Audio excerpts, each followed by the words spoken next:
그래서 이제 직장 생활 시작한 게 갤럽이었어요. 그래가지고, 네.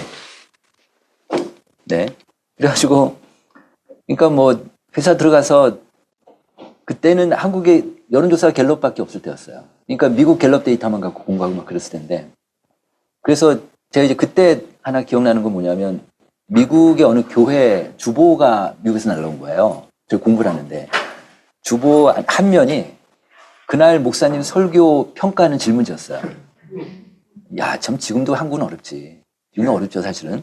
그러니까 교회 예배 끝나고 교인들이 목사님 설교 어땠느냐, 그게 얼마나 잘 알아듣기 쉬웠냐, 어렵지 않았느냐, 뭐, 그 다음에 이해가 됐느냐, 얼마나 감동이 있었느냐, 깨달음이 있었느냐, 이런 그 전체적으로 얼마나 만족하냐, 뭐 만족 이유 묻고 불만족 이유, 이런 간단한 설문이었어요. 그래서 그걸 이제 그날 교인들이 다 응답을 해서 찢어서 교회 내면 그 취합해가지고 갤럽 본사를 거기서 데이터 처리해서 보고서 만들고 교회 당회로 가는 그런 시스템이었단 말이에요.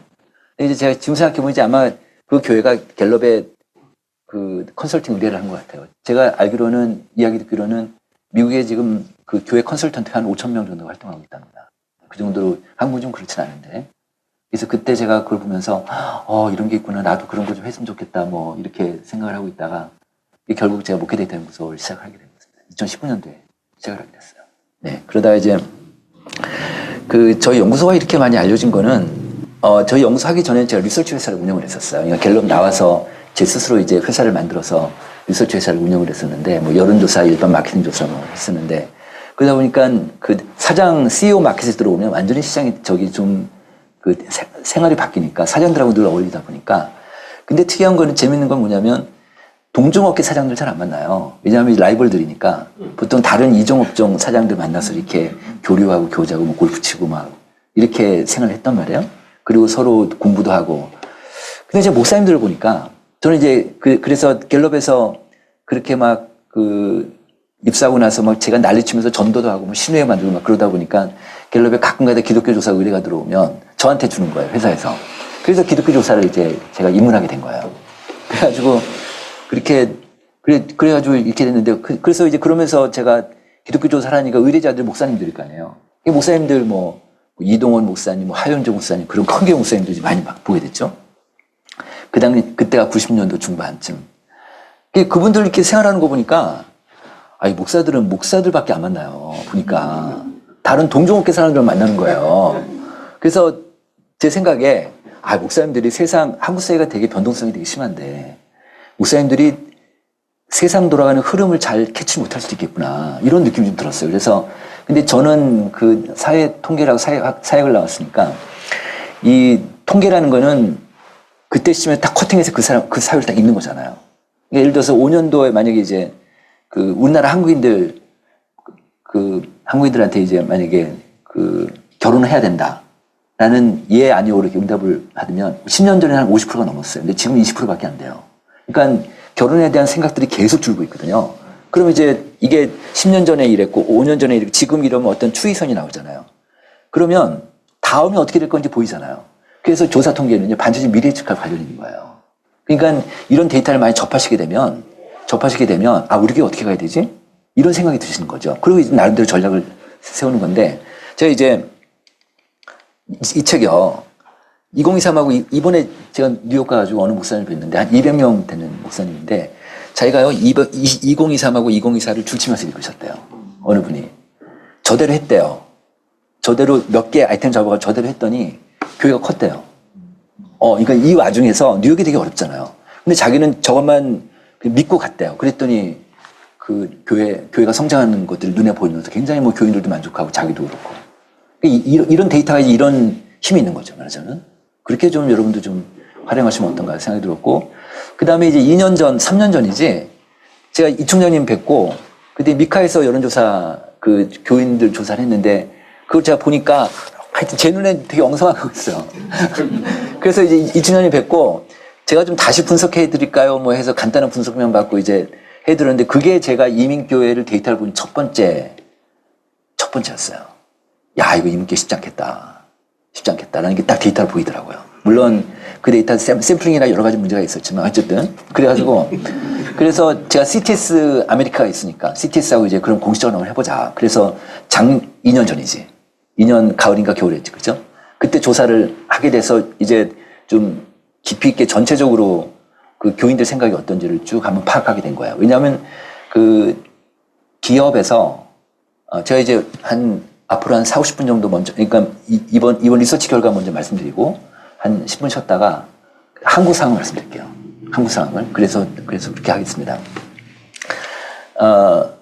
그래가지고 이제 그때, 미국 상황을 좀 보고, 근데 이제 예를 들어 기업이다 그러면, 만약 LG 생활건강이다, LG 생건이다 그러면은 지금 신제품이 나오잖아요? 신제품이 나오면 반드시 소비자 조사를 해요. 그냥 내보내지 않아요. 보통 한 80개 정도를 테스트를 해요. 그 중에 하나 뽑아가지고 내는 거거든요. 그러면 이제 그 중에서 중요한 것들, 가능성이 있다는 걸 갖고 한두 개 정도를 시장 조사에 붙여버리거든요. 그러니까 그 컨슈머들한테 붙여버리죠. 뭐 이제 정성조사도 있고 정량조사도 있고. 그래서 그러면은 만약 샴푸를 낸다 그러면 기존에 지금 1위 샴푸가 있을 거 아니에요. 1위 샴푸는 붙여요. 그러니까 그 브랜드를 가리고 이제 사용하기고 하는 거지. 그런 다음에 신제품이 이 제품 사용 만족도랑 거의 얼추 올라갔을 때 그때 출시하는 거예요. 그렇게 하거든요. 그러니까 조사 결과 보고서가 제품 출시 품위서에 같이 어태치먼트 들어가지 않으면 절대 사인이 안 돼요. 한국 기업이 그렇거든요.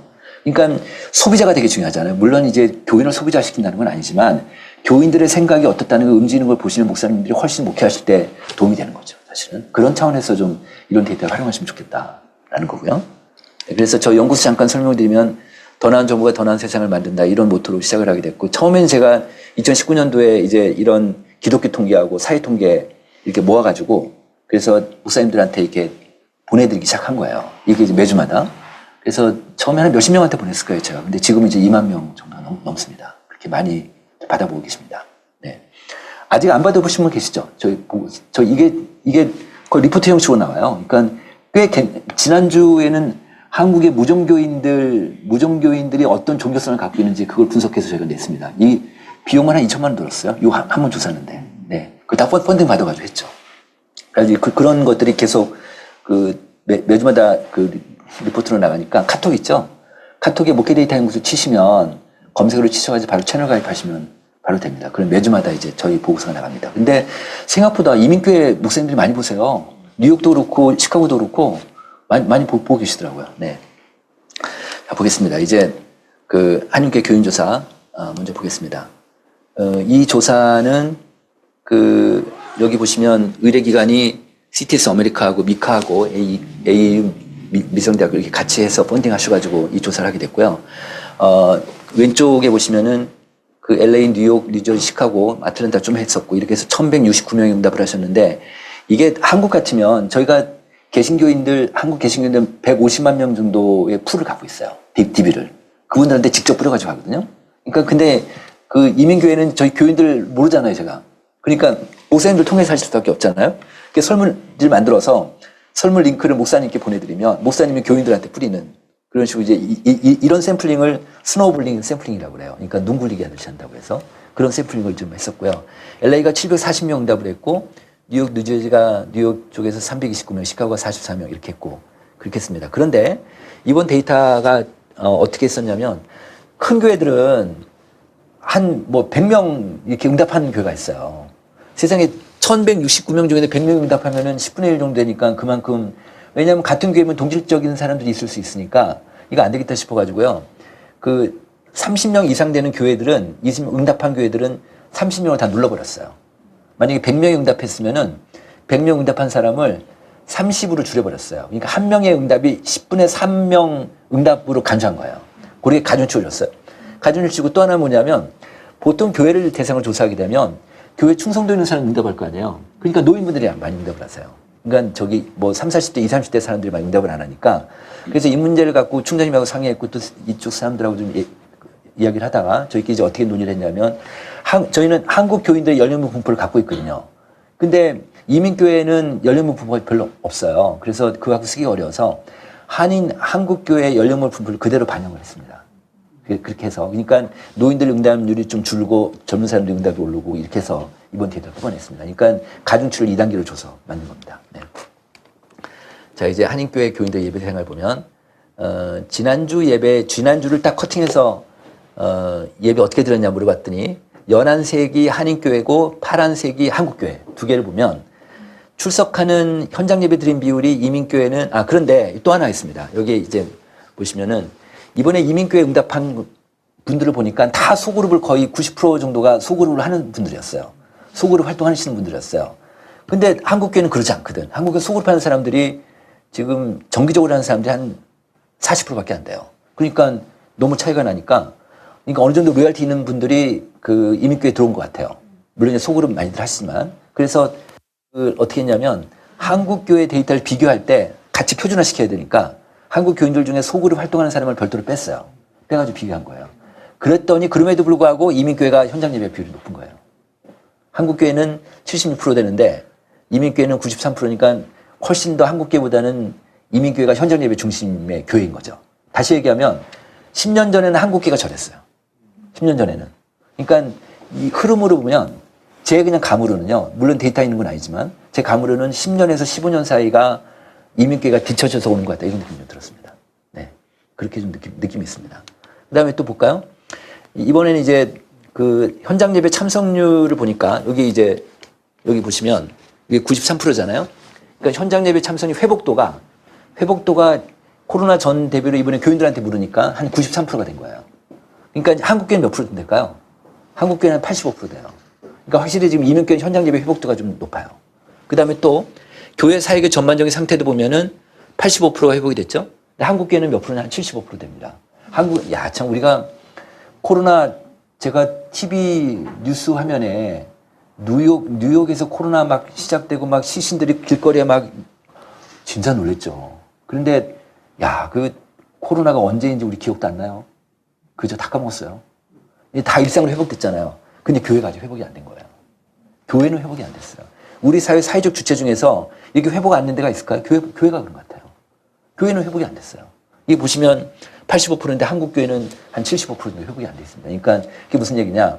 전도하는 것도 회복이 안 됐고, 그 다음 성령뿐만 하는 거 회복이 안 됐고, 뭐 하여튼 이런 것들이 그 다음 구제봉, 지역사회 봉사 같은 거 다 회복이 안 되는 상태이죠. 네. 그러다 보니까 돈을 안 쓰니까 교회들이 돈이 많아요. 그렇게 돼 있어요. 네.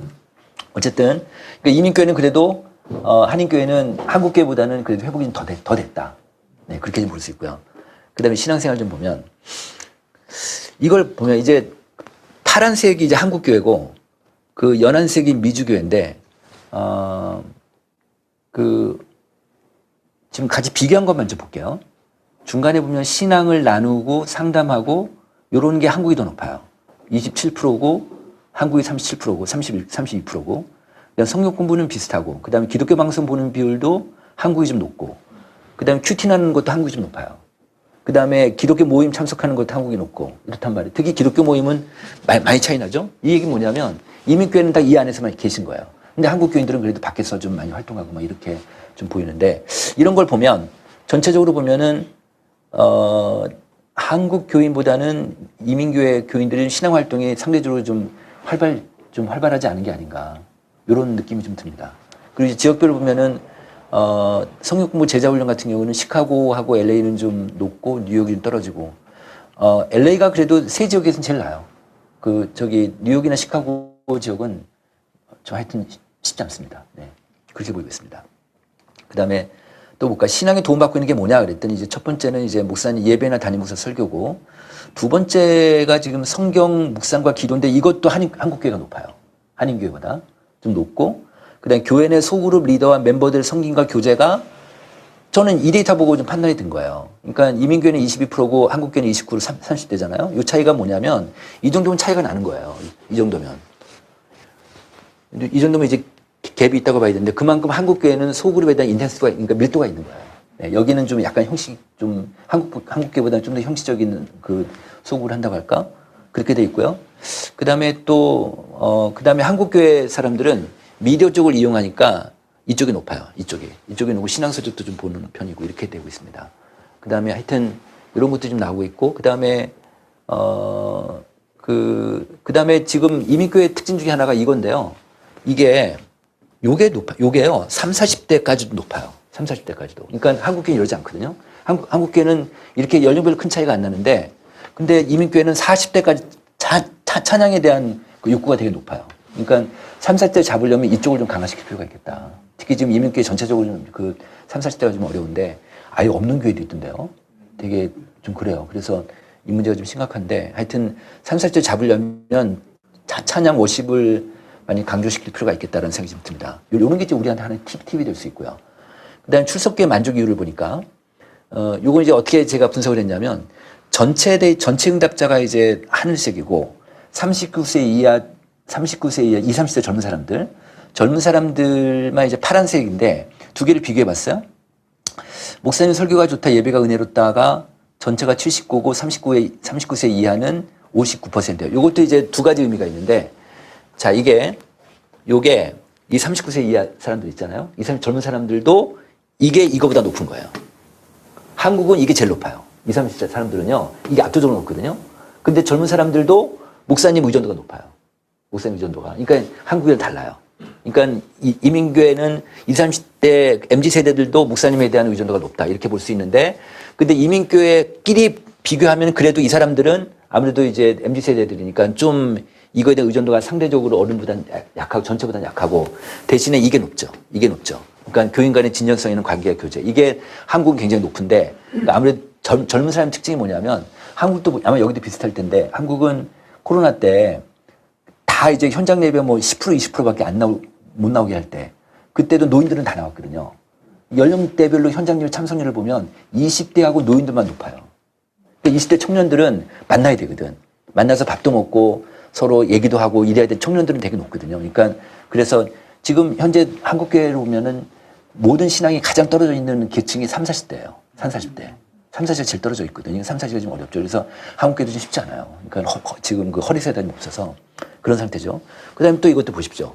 이것도 지금 39세 이하 좀 높잖아요. 그래서 이쪽을 좀 많이 그러니까 3, 40대, 그러니까 20, 30대, 3, 40대까지도 이들을 좀 많이 유인하려면 저런 것들이 필요하겠다라고 볼 수 있습니다. 그 다음에 또 하나는 이거는 저는 이게 하나의 이민교회 좀 그 기회윤이라고 볼 수 있는데요. 그러니까 이번 조사를 통해서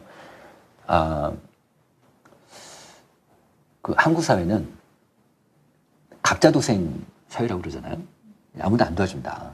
본인 스스로 목숨 끊는 사람도 많고 지금 전 세계에서 지금 우리가 지금 시간당 1.5명이 죽고 있어요. 그 정도로 많이 죽고 있는데 제일 많이 죽고 있죠. 그리고 한국은요. OECD 데이터를 보면 언론에 발표는 안 되는데 근친 사례율이 제일 높은 나라가 한국이에요. 네. 그러니까 한국이 되게 좀 그 병현상이 많은 나라예요. 그러니까 참 그런 나라죠. 근데 그 제가 이제 왜 이 말씀드리냐면 이번 조사 데이터를 쭉 보니까 이민교회가 다 어렵잖아요. 어려운데도 분명 성장하는 교회가 있긴 하겠죠, 그죠? 전체적으로 보면 하락세인데 그래도 개개인적으로 보면은 기운이 있겠더라고요. 없지 않더라고요. 그러니까 이게 이민자가 줄고 뭐 그다음 유학생이 줄고 해서 우리 안 된다가 아니더라고요. 네, 그런 것들 좀 몇 가지 발견했습니다. 그러니까 개개인적으로, 그러니까 한국 교회도 마찬가지죠. 같은 동네 교회인데도 이 교회는 잘 되고 이 교회는 안 되거든요. 이제는 교회가 뭐 노예 바라볼 수도 없고 총회 바라볼 수도 없는 거. 이제 혼자 그러니까 각자 도생이다. 교회도. 네, 이런 것들이 이제 마음의 준비를 좀 하셔야 되죠. 그러니까 우리가 어떻게 하냐에 따라서 어떻게 치고 나가에 따라서 분명히 달라질 수 있다. 그러니까 이런 와중에서도 어느 한 교회는 성장할 수 있다. 그게 우리 교회가 되면 좋겠다. 근데 이게 목사님 혼자 되는 게 아니잖아요. 그죠? 교인들하고 같이 가야 되는데 교인들이 워낙 나이 많으신 분들이 많고 그다음에 또 하나는 뭐냐면 한국에 있는 교인들하고 이민교회 교인들하고는 다를 것 같긴 해요. 어쨌든 결심을 하고 바다 건너왔으니까. 이 보통 사람들이 그러겠습니까? 쉽지 않잖아요. 그죠? 그러니까 그런 게 다를 것 같긴 해요. 근데 제가 이제 이장표를 얘기하면서 어떤 생각이 들었냐면 한국은 나이가 많을수록 영적 갈급함이 더 심해요. 근데 이민교회는 거꾸로 해요. 이민교회는. 이거 보세요. 이민교회는 갈급함이 39세 이하가 더 높아요. 그죠? 그렇게 됐어요. 그러니까 오히려 젊은 사람들이 영적인 갈급함이 더 있더라고요. 더 있어요. 그리고 한국은 영적인 갈급함을 느낀다는 비율이 73%인데 이민교회는 85%나 된다. 그러니까 이거는요, 뭐 여러 가지로 우리가 해석할 수 있겠죠. 그러니까 교회가 이걸 충족시키지 못하니까 이렇게 높을 수도 있고, 그죠? 그다음에 이렇게 높은 상태니까 교회가 이제 앞으로 이분들의 영적 갈급함을 채워줘야 된다. 네. 그러니까 이거는 목사님 모르실 수도 있는 거죠. 그러니까 이렇게 조사를 해보니까 이분들의 심리적인 게 이렇게 영적인 욕구가 높다라는 게 나오는 거죠. 말하자면. 네. 자, 그 다음에 이제 이것도 되게 특이한데 교인들한테 물어본 거예요. 그 귀화가 다니는 교회나 목회자한테 뭘 원하냐 이렇게 물어봤어요. 기대하는 게 뭐냐 그랬더니 뜻밖에도 새로운 시대에 맞는 혁신과 패러다임을 변화를 좀 주고 싶다. 변화를 좀 해달라. 이게 높았어요. 이게. 근데 우리가 상식적으로 생각할 때 이민교회는 변화 잘 못하잖아요. 그죠?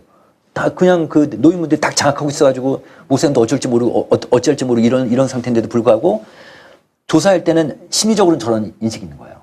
근데 이게 되게 특이한데 이거 보시면 이 응답이 제일 높잖아요. 그러니까 한국은 이게 제일 높아요. 한국은 이게 제일 높은데 이민교는 이게 더 높은 거예요. 그런데 이게 높은데 보세요. 평균이 39인데 60대가 43이면 70대가 47이에요. 노인분들이 더 높아요. 노인분들이. 완전 거꾸로잖아요. 우리 생각이 바뀌잖아요. 근데 왜 이렇게 높을까? 분명히 노인들이 더 변화 지향적이지 않고 왜냐하면 젊은 사람들이 혁신하려고 하고 변화 지향적인데 젊은 사람들은 안 그렇고 노인분들이 이렇다. 이거 왜 그럴까요? 저는 이렇게 생각했습니다. 이민교회는 연령대별로 젊은 사람들 신앙이 약해요. 신앙이 약하니까 저런 생각 갖지를 못하는 것 같아요. 그런 것도 있고 이민교회는 노인분들이 교회 리더십 그룹을 다 장악하고 있으니까 다 있으니까 교회 리더분들이니까 야 이거 가만히 있다 우리 교회 망하겠네 우리 교회 문 닫겠네 이런 위기의식 분명히 이분들한테 있을 거 아니에요. 제가 얘기를 들어보면 한인교회가 내 당대가 마지막일 수도 있겠다 이런 생각 이런 위기의식이 있단 말이에요. 그죠? 그러니까 그래서 저 노인분들이 저렇게 높은 게 아닌가. 자기는 못하더라도 교회가 좀 이렇게 혁신해야 되는 거 아닌가.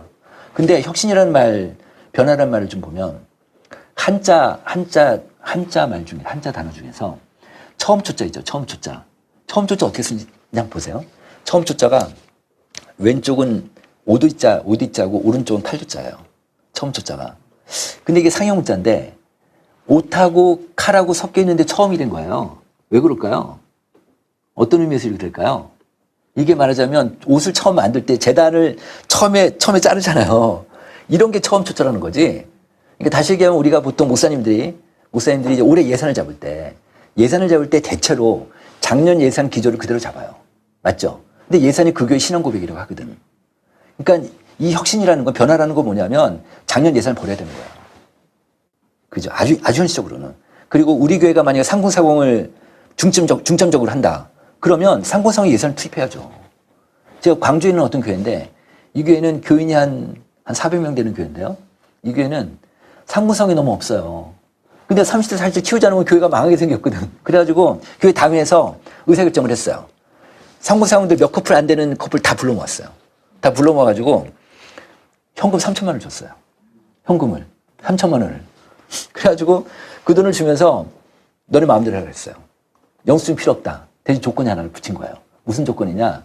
너네 연령대의 교회 밖의 사람들은 거기가 교회를 안 다녀. 너네 연령대 사람들이 교회 오게 되면 교회에 적응할 수 있도록 교회 문화만 니네가 좀 만들어줘 이랬어요. 작년 1년 동안 이 교회가 세신자의 70%가 넘게 상공사공이 들어왔어요. 그런 교회가 있어요. 결국 돈이에요. 정말 너무 아픈 얘기지만 돈이 딱 투입되는 순간에 사람이 많이 바뀌는 거예요. 이런 게 있어요. 그런 교회도 있어요. 하여튼 저 혁신과 패러다임 변화가 되게 중요하다. 그런데 이거를 실제로 목사님들이 추진하고 할 때 이분들이 제일 저항감이 심할 거예요. 그럴 거 아니에요. 그죠?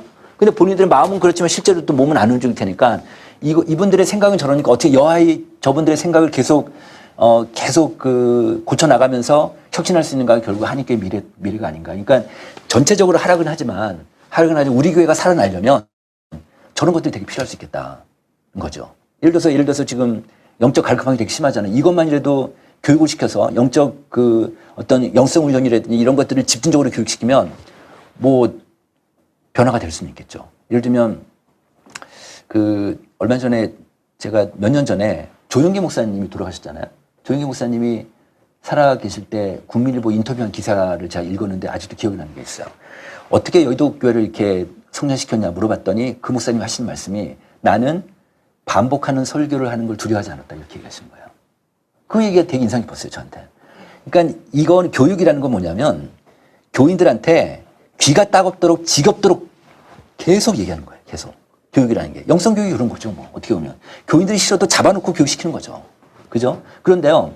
목사님들한테 교회론에서 보면 교회를 구성하는 몇 가지 부문들이, 그 영역들 있잖아요. 예배, 구제봉사, 그 다음에 교육, 선교, 전도, 친교, 이렇게 있잖아요.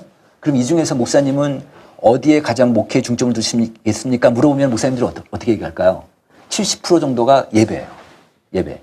그 다음에 나머지 한 20% 정도가 이제 교육 정도 얘기하시거든요. 근데 저희가 목회자들 대해서 조사를 해보면 목사님은 앞으로 5년 후에는 교인이 증가될 것 같습니까? 뭐 감소될 것 같습니까? 이렇게 물어보잖아요. 그럼 교인이 증가될 것 같다는 목사님들의 특징을 보면 교육이에요. 교육에 목회 중점을 두는 분들이 확 올라가요. 그냥 결국 교육이에요. 피터 드러커 들어보셨죠? 그 경영학의 아버지. 저 연구소 시작하면서 제가 피터 드러커 쓴 비영리 경영이라는 걸 읽어봤습니다. 왜냐하면 저희도 비영리지만 교회도 비영리잖아요. 한번 그 책 한번 읽어보세요. 거기 내용에 보면 제가 어떤 글이 기억나냐면 비영리는 A부터 Z까지 교육이라고 해요. 교육이다. 영성교육 시키는 거다. 죽으라고 시키는 거다. 네, 그런 교회가 올라갈 것이다 보는 거죠. 네, 교인들의 신앙 수준이 올라가니까. 네. 자, 그 다음에 이제 또 보겠습니다. 소속교회 미래를 위해 필요한 준비가 뭐냐? 그랬더니 교인들이 저 얘기를 한 거예요. 교인의 영성훈련, 교육을 좀 시켰으면 좋겠다. 그죠? 네. 이런 것들이 좀 중요하지 않겠냐. 그 다음에 이제 또 하나는 뭐냐면, 전도죠, 전도. 네, 이런 것들이 되게 좀 중요할 수 있겠다. 그러니까 전도가 좀 잘 안 되니까 저렇게 응답했는지 모르겠는데, 제가 보면 한국교회보다는 이민교회가 전도가 잘 안 되는 것 같아요. 네, 전도가 잘 안 되는 느낌이고, 그러니까 저는 한 몇 번 조사를 해보면서 이민교회는 전체적으로 친교 공동체다 이런 느낌이 들었어요. 네, 그러니까 이걸 어떤 미셔널하게 그 사역 중심으로 가는 그런 것보다는 그런 느낌이 좀 들었습니다. 자, EM에 대해서 물어봤어요. 200명 미만인 교회는 EM 부서가 있는 교회가 한 40% 정도 됩니다. 나머지는 다 있고요. 그렇게 되어 있고 출석하는 교회 EM하고 KM 교류가 어떠냐 그랬더니 교류가 있다는 비율이 한 63%, 교류가 없다고 응답한 비율이 36%니까 한 3명 중에 1명 이상은 우리 교회가 EM, KM이 교류가 부족하다 이렇게 인식하고 있는 거예요. 이건 이제 EM 부서가 있는데, 그런데 여기서 특이한 거는요. 39세 이하 좀 EM 쪽에 속한 젊은 사람들은 교류가 없다고 생각해요. 그리고 노인분들은 교류가 있다고 생각해요. 이렇게 차이가 좀 납니다. 이렇게 차이가 좀 나고요. 그 다음에 뉴욕은 그래도 좀 있다고 응답을 하고 있습니다. 네. 자, 그 다음에 소그룹 얘기하겠습니다. 소그룹에서 중요시하는 활동이 뭐냐? 삶을 나누는 거다. 이건 뭐 한국이랑 똑같은데 한국이랑 틀린 게 하나 있어요. 두 번째가 틀려요. 여기 미국은 식사가 되게 중요한 모양입니다. 식사. 소그룹에서 식사하는 거. 그러니까 식사라는 거 어떻게 보면 친교 공동체인데, 그러니까 그런 쪽으로 이제 많이 강화되는 것 같습니다. 그 다음에 성역 공부, 뭐 예배, 큐티나는 이렇게 되어 있고요. 그 다음에 이제 소그룹 운영 방식을 보면, 이 아래 거, 맨 아래 볼게요. 이건 한국교회 건데, 한국교회는 소그룹 운영 방식이 지금 전통적인 어떤 지역별 교구로 돼 있잖아요. 지역별 교구가 아직은 강해요. 아직은 강세인데, 지금 점차적으로 바뀌고 있습니다. 연령별로. 점차적으로 연령별하고 관심도별로 이렇게 바뀌고 있어요. 어떤 직업별이나 이렇게 좀 바뀌고 있는데, 아직까지는 거주 지역인데, 왜 바뀌느냐? 저희가 조사해서 계속 데이터를 내니까 목사님들이 아시는 거예요. 보니까 교인들이요, 연령별로 묶어주었으면 좋겠다는 비율이 높아요. 네. 이게 무슨 얘기냐면, 65세 권사님이 이제 구역장을 하고 계세요. 근데 40세 여자 집사람이 들어갔어요. 40대는 애들 자기 아이들이 중고생들일 거 아니에요. 온통 고민이 애들 키우는 문제인데, 65세 권사님은 애들 다 키웠으니 관심이 없잖아요. 그러니까 안 맞는 거예요. 이것도 하나 볼게요. 아마 여기도 비슷할 텐데, 그 세대 인식 차이를 볼게요. 우리나라 국민들한테 물어봤어요. 귀하보다 몇 살 아래면 세대 차이를 느낍니까? 물어봤어요. 그랬더니 몇 살 나올까요? 평균 6살 나왔어요. 그 다음에 귀하보다 몇 살 위면 세대 차이를 느낍니까? 물어봤어요. 또 몇 살 나올까요? 그것도 6살 나왔어요. 그러니까 플러스 마이너스 12살이에요. 근데 보통 사회학에서 얘기할 때 한 세대가 몇 살이죠? 30년이에요. 근데 한국인의 인식은 12살이에요. 12살 넘어가면 안 맞는 거예요. 그러니까 예를 들어서 60대 장로님하고 20대 청년하고 둘이 붙여놓고 얘기하라면 그거 안 되는 거예요. 네. 그죠? 그러니까 소그룹 리더를 만약에 어느 정도 규모가 있는 교회라면 소그룹 리더를 연령대별로 세우는 게 되게 아주 중요합니다. 네. 그러니까 그냥 60대 이상 70대인 그런 권사님 갖다 놓고 소그룹 리더 하라고 하면 삶을 나누기 어렵죠. 사실은. 그냥 피상적인 얘기만 하는 거죠. 네. 그렇습니다. 아, 근데 여기 미주 한인교회를 보니까 지역별 교구 중심의 그 전통적인 방식을 따르는 비율은 한 30% 되고, 나머지는 뭐 두 가지 방식 모두 취하고 연령별로 이렇게, 그래도 이민교회들은 연령별로 좀 하는 교회들이 꽤 있는 모양입니다. 그렇게 응답이 됐습니다. 네. 그다음 고령교인 잠깐 얘기할게요. 그 노인분들, 이거 이제 65세 이상 교인들만 뽑아가지고 조사했어요. 그랬는데, 신앙생활에 영향을 준 요인이 무엇입니까? 해서 연한세기 이민교회, 그 다음에 파란세기 한국 교인들, 한국 고령 교인들, 똑같이 65세 이상입니다. 했더니, 신앙생활에 영향을 준 요인도 미주 한인교회는 목사님이 절대적이다. 근데 한국교회는 그러진 않다. 한국교회는 목사님이 높긴 하지만 그렇게 썩 높진 않다. 이런 거고요. 두 번째는, 배우자나 가족 등이 이제 두 번째 이렇게 되는데, 그러니까 고령교인들이 미국은 이제 그 목사님들이 워낙 이제, 특히 이제 노인분들은 특히 뭐 영어가 잘 안 되실 테니까 그냥 교회가 이제 하나의 그냥 삶의 다니까 목사님들이 되게 중요하죠. 사실은. 그러니까 저는 이제 이렇게 아까도 얘기했지만 목사님에 대한 의존도가 높잖아요. 목사님의 의존도가 높으면 이게 양면이 다 있는 것 같아요. 그러니까 목사님의 의존도가 높으니까 목사님이 도덕적으로 조금만 잘못해도 교회가 큰 분란이 일어날 수 있고, 그죠? 그러니까 목사님이 잘못하면 또 굉장히 어려워질 수 있는데 또 목사님이 잘만 하시면 교인들이 확 그 공동체성이 올라간다 할 그런 측면도 있을 것 같습니다. 네. 그러니까 저는 그 목사님의 의존도가 좀 줄이는 게 어떤가 이런 생각이 좀 들어요. 네. 그러니까 목사님 너무 부담이 많이 되시니까. 그죠? 네. 그 다음에 교회 바라는 점이 뭐냐? 그렇게 이제 노인들한테 물어보니까 같은 나이대 교인들과 교제하고 소그룹 활동을 하고 싶다는 거예요. 그러니까 노인분들은, 이게 65세 이상이니까 보통 이제 노인분들이 전 연령대 중에 소그룹에 대한 욕구가 제일 높아요. 아무래도 은퇴하고 이제 외로우니까 외로움 지수가 노인들에서 확 올라가거든요. 그러니까 노인들은 이제 특히 이민교회 같으면 이민교회 교회 밖으로 잘 못 나가니까 교회 안에서의 그런 욕구들이 심할 테니까 높을 테니까 소그룹으로 묶어놓는 게 되게 중요한데, 근데 같은 나이대 교인들과 교제를 하고 싶어요. 이분들이. 무슨 얘기냐면 60대 노인들이 70대 노인들하고 어울리고 싶어 하지 않은 거예요. 그 다음 70대 노인들이 80대 노인들하고 어울리고 싶어 하지 않은 거예요. 그죠? 근데 거꾸로 또 80대 노인들은 60대, 70대하고 좀 이렇게 같이 어울리고 싶어 하잖아요. 그죠? 요게 딜레마가 있어요. 요게. 근데 하여튼 60대 노인 모임에 70대, 80대 들어오는 거 싫어하거든요.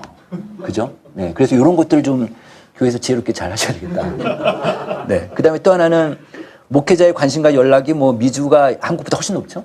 그죠? 그만큼 목사님이 이제 그 한국교회 사례 하나 들면 상공사공을 굉장히 열심히 하는 그런 교회가 있는데 굉장히 상공사공이 부흥한 교회인데 그 다음에 그 노인들이 삐져가지고 야, 우리는 뭐냐? 우리가 교회 훨씬 더 하는데 이렇게 될 거 아니에요? 그러니까 결국 목회는 투트랙으로 갈 수밖에 없거든요. 허리세대 상공사공하고 노인들 같이 가야 돼. 이 목사님의 아이디어가 뭐냐면 교회 노인분들 생일날 영상 편지를 썼어요. 영상 편지를 만들어가지고 그래가지고 선물 하나 준비해가지고 부목사한테 그 집을 다 노트북 갖고 방문하게 한 거예요. 그래가지고 이제 감동이지. 노인들이 다 풀어줬대요. 그래서 그런 교회도 있습니다.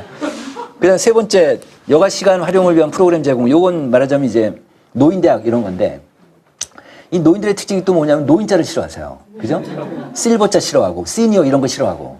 그러니까 이런 말 대신에 다른 말 좀 만드시면 되는데 또 하나 이분들이 이제 원하고 신앙생활을 오래 하다 보니까 우리끼리 하는 교회 안의 프로그램 말고 이양하는 거 교회 밖에 넌크리스찬 노인들을 같이 데려오자.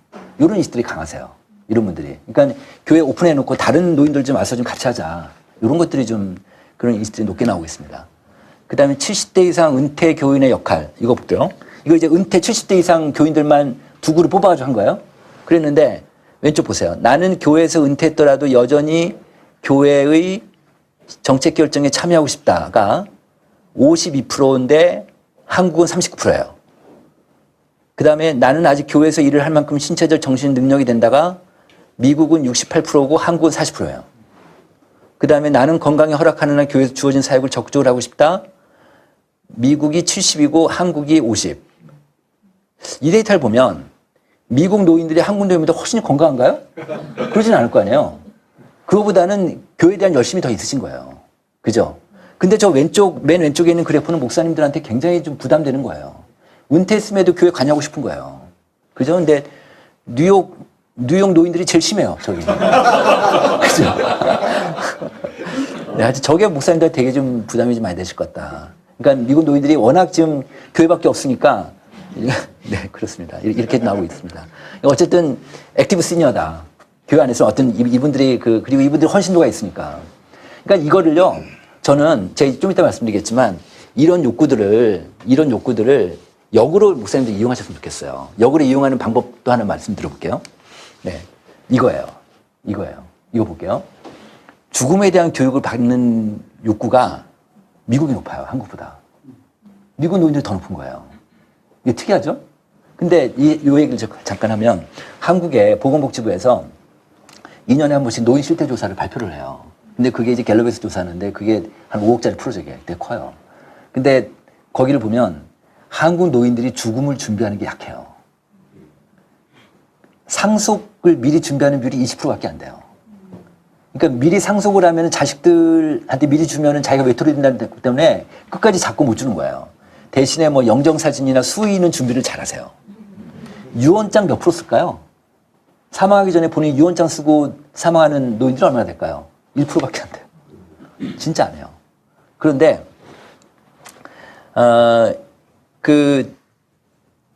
이게 그러니까 죽음에 대한 교육을 좀 잘 시키면서 상속 같은 걸 미리 하게끔 하면 좋은데, 지금 한국 교회가 이민교회도 비슷할 것 같은데, 30대, 40대가 헌금을 잘 못할 거예요. 한국 교회는 그래요. 왜 그러냐면 이들이 가난해요. 뭐 돈은 버는 거 조금 벌고 뭐 쓸 것도 많고 뭐 애들 키우고 하다 보면은 잘 돈을 뭐 없으니까 교회 헌금을 잘 못해요. 그래서 이분들이 우린 대한민국의 30, 40대가 대한민국 역사상 그들의 부모보다 처음으로 가난한 세대가 될 것 같아요. 그러다 보니까 지금은 교회에서 헌금을 가장 많이 하는 세대가 40대에서 50대로 바뀌었어요.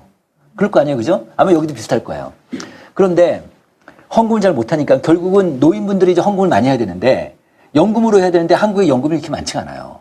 60세 이상 노인분들이 그 평균 연금 받는 비율이 50만 원, 60만 원밖에 안 돼요. 그러니까 별로 헌금 잘 못하지. 많이 큰 돈을 많이 못하죠. 근데 이제 교회에서는 점점 헌금이 줄면은 교회가 어려워지니까 기독교 생태가 어려워지니까 노인들한테 이제 헌금을 받으면 좋은데 유산 기부를 했으면 좋겠어요. 자, 보면 예를 들면 얼마 전에 일본, 미국, 한국 3개국의 65세 이상 노인들 라이프 스타일을 조사해서 일본 연구소 발표를 했어요. 조사해서. 그 데이터를 보면 현금 보유액이 서로 달라요. 미국이나 일본의 노인들은요, 현금 보유액이 우리 돈으로 1억 원 이상 갖고 있어요. 근데 한국은 3천만 원밖에 안 갖고 있어요. 그럼 한국 노인들은 뭘로 갖고 있을까요? 부동산이에요, 부동산. 근데 노인들은 결국 유산으로 이렇게 해야 되는데 한국 법에 보면 자기 재산의 50%만 자식한테 주면 돼요. 50%만. 그리고 나머지는 사회하면 되거든요. 이걸 교회가 좀 노렸으면 좋겠다. 예를 들어서 제가 이제 어떤 교회, 광주에 있는 어떤 교회인데 이 교회는 우리가 보통 이제 주요 교단들 70이면 은퇴하잖아요. 그러니까 은퇴 이후에도 본인들이 더 일을 하고 사역을 하고 싶으면 하게끔 놔둔 거예요, 이 교회에서. 그래서 뭐 75세 돼도 뭐 자기가 교육부장을 계속 하고 싶으면 하게 하고 사역을 계속 하게 한 거예요. 그랬더니 어느 70대 중반 된 노인분이 교회 고마워가지고 자기 생명보험 하나 들어오는 게 있는데 5억짜리 들어오는 게 있는데 이거를 자식에서 교회로 수혜자로 바꿔버렸어요. 그래서 교회가 유산 기부가 된 거예요. 앞으로 한국 교회 이랬으면 좋겠다, 교회가. 근데 한국인들이 잘 기부를 잘 안 해요. 그지 안 하죠? 그러니까 죽음을 교육하면서 그 교육을 같이 시켰으면 좋겠다는 거예요. 죽음을 교육하면. 근데 죽음에 대한 교육 욕구가 있으니까. 웰다잉도 아마 이분들은 되게 중요하거든요. 그런 것들 좀 같이 해서 그런 교인들 대상 교육을 시키고 세미나를 하고 좀 하셨으면 좋겠다. 네, 그 얘기를 좀 말씀드리고 있습니다. 이번 조사에서 이 한인교회 미래에 대해서 좀 어떻게 생각하고 있나, 교인들이. 그래서 요걸 좀 중요 목적 중에 하나로 뒀어요. 그래서 그 얘기를 좀 하겠습니다. 교회가 미래를 위해 교회가 준비해야 될 게 뭐냐 그랬더니 EM과 KM의 사역이 활발한 교류를 해야지만 미래 우리가 살아날 것이다. 이렇게 본 거예요. 자, 그런데 이게 그러니까 이런 걸 보면 지금 EM이 없는 교회들 있잖아요. 그럼 결국 문 닫을 것 같아요. 언젠간, sometime. 그렇잖아요, 그죠? EM이 있어야 EM과 손잡고 갈 수 있지. EM이 없으면 결국 어려워질 것 같아요. 제가 데이터를 보면서 그런 느낌이 들었어요. 저는 이민교회를 잘 모르잖아요. 그러니까 제가 허술한지도 모르겠어요. 근데 저 데이터상으로 그렇게 보였어요. 그러니까 EM이 되게 필요하겠구나라는 생각이 들었는데 출석교회 향후 교인 수를 예측하라고 그랬어요. 그러니까 우리 귀하가 다니는 교회가 앞으로 교인 수가 어떨 것 같으냐 물어봤더니 22년 조사한 거 24년 맨 아래 것만 볼게요. 지금보다 증가할 것 같다는 비율이 57%예요. 그 다음에 감소할 것 같다가 10%. 이고 노인들은 증가할 것 같다가 69% 높게 나왔어요. 그러니까 이게 무슨 얘기냐면 자기 교회는 증가할 거라고 생각하시는 거예요. 자기 교회는. 우리 교회는 그래도 괜찮아지겠지 뭐 증가할 거야. 이런 생각을 갖고 있고 근데 한인교회 전체를 물어봤어요. 한인교회 전체 앞으로 10년 뒤에 미주 한인교회는 어떨 것 같으냐 그랬더니 쇠퇴할 것 같다는 비율이 54%예요. 그리고 감사할 것 같다가 19% 이렇게 나왔어요. 그러니까 이게 교인들의 양가감정이 있는 거예요. 우리 교회는 성장할 것 같은데 한인교회 전체는 내려갈 것 같아. 이런 생각을 갖고 있는 거죠. 이렇게. 그래서 뭐 뉴욕도 마찬가지, 아니 저기 LA도 마찬가지 52대 21로 50이 더 높은 거죠. 그러니까 한인교회가 이게 어떻게 보면 이제 이거는 이분들 KM을 얘기하는 건데, 그러니까 한인교회가 더 이제 쇠퇴할 거라고 보는 거죠. 그러면 미국 한인교회가 쇠퇴할 것 같다고 하는 예측한 이유가 뭐냐? 쇠퇴할 것 같다는 응답한 사람들 있잖아요. 그 이유가 뭐냐 물어봤어요. 이게 제 예상하고 달랐어요. 이 데이터가 제 예상하고 달랐어요. 저는 이민자나 유학생 감소가 압도적으로 높을 거라고 생각했어요. 그렇지 않은 거예요. 일이긴 일인데 큰 차이가 안 나요. 두 번째가 뭐냐면 교회가 시대 변화의 흐름을 따라가지 못해서 지금 쇠퇴할 거 아니냐 이거예요. 그 다음에 이민교회 교인들의 영성이 약화되니까 쇠퇴할 것 같다 이런 거죠. 그리고 세속화 문제. 그러니까 이 세 개를 더해보세요. 이 세 개를 더해보면 20, 20, 40, 50째 거의 한 60 가까이 되잖아요. 60대 25예요. 60대 25. 그러니까 이게 중요한 요인이 아니라는 거예요. 교인들이 이거 생각하고 있다는 거예요. 이 얘기 뭐냐면 제가 감히 말씀드린다면 이 목사님 하시기 나름이라는 생각이 드는 거예요. 이거는 그야말로 그 교회마다 시대 변화에 따라가지 못한다. 그 기업에서 많이 쓰는 용어인데 농구 용어 중에 피버팅이라는 단어 들어보셨죠? 피버팅. 피버팅이 뭐냐면 공을 튀기는데 농구 선수들이 한쪽 발은 가만히 놔두고 축구를 놔두고 나머지 발은 자유자재로 움직이는 게 피버팅이에요. 그죠? 우리는 이런 변하는 시대에 변하지 않는 복음을 전달해야 하는 큰 부담이 있는 거예요. 그럴 거 아니에요? 자, 변하는 시대에 한쪽 발을 언제든지 변화시킬 수 있다. 언제든지 자유자재로 움직일 수 있는 이게 피버팅이다. 이게 혁신이고 변화다. 그런데 교회를 보면 목사님은 변화하고 싶은데 교인들이 저항감이 심한 경우가 있어요. 교인들은 변하고 싶은데 목사님이 변하지 않는 경우가 있어요. 목사님은 괜히 교인들 몇 사람이 반대할 거가 두려워서 그냥 귀찮아서 그냥 변화 안 하시려고 하는 게 있단 말이에요. 그냥 두 그룹이 똑같이 변하려고 하는 교회가 있고 두 그룹이 똑같이 변화 안 하려고 하는 교회가 있을 거예요. 이렇게 네 가지 유형이 나오죠. 자, 그러면 목사님이 먼저 기치를 들고 깃발을 들고 우리 변화하자. 그 다음에 교인들도 같이 설득하면서 또 같이 나가야 되고 설득의 가장 좋은 방법은 교육이에요. 워크숍이고. 그죠? 그렇게. 그런 건데, 여기 보세요. 여기 보면 이제 시대 변화의 흐름을 따라가지 못하고 따라간다. 그 다음에 교인들의 영성을 놀린다. 그러면 이 교회는요, 정말 우뚝하게 쓸 수 있는 교회가 되겠죠. 이렇게 하락하면서도 분명히 이 안에서도 제가 시카고하고 뉴욕에서 목사님이 똑같이 얘기를 하시는 거예요. 뭐라고 얘기하시냐면 한인들이 과거에는 한인교회 중심으로 한인사회가 형성이 됐는데 지금은 아니라며. 지금은 아니래요. 한인교회 따로 있고 한인사회 따로 있다는 거예요. 그 얘기 뭐냐면 한인교회 다니는 한인들이 한 10% 남짓밖에 안 된다며. 나머지는 다 교회를 안 다니니까 그들이 다 우리의 어장이다. 그러니까 파이가 늘지 않더라도 그들이 다 우리의 어장이니까 얼마나 전도 대상자가 많냐. 이거를 좀 다 같이 한번 생각해 보자. 네, 그러니까 시대 변화의 흐름 따라가지 못하고 영성 이런 것들이 이제 이런 것들만 우리가 채워진다 하더라도 교회는 성장할 수 있는 거죠. 교회는 치고 나갈 수 있다고 생각하는 거죠. 네. 저는 이번 조사에서 이게 제일 큰 발견사항 중에 하나였습니다. 저한테는. 네. 그다음에 이제 앞으로 2년 EM 사역이 미래 어떠냐? 그랬더니 쇠퇴가 38, 성장이 35. 아리까리하죠. 그러니까 교인들도 EM이